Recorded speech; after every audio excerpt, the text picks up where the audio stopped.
Les prophéties de Malachie au chapitre 1, verset 11.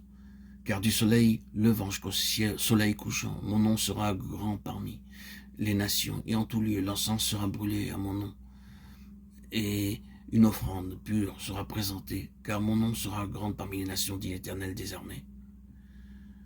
Au chapitre 2, versets 4 à 5, vous saurez que je vous ai envoyé ce commandement afin que mon alliance subsiste avec Lévi, dit l'Éternel des armées. Mon alliance avec lui était de vie et de paix.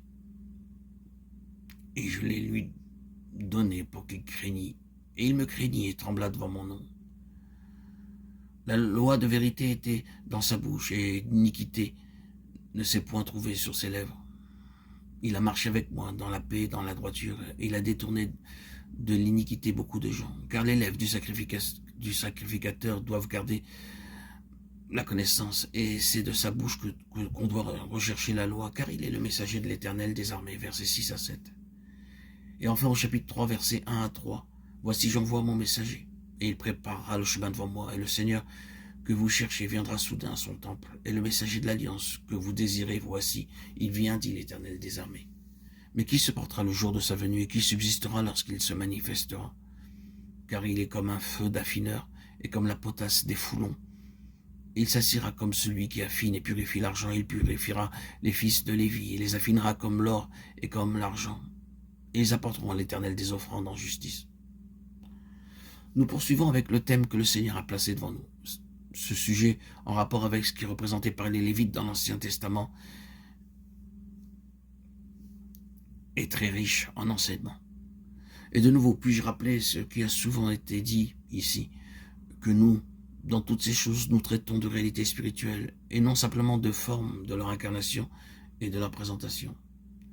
Lorsque nous évoquons les Lévites, nous pensons de manière naturelle à un ordre, à un système de ministère sacerdotal de l'Ancien Testament.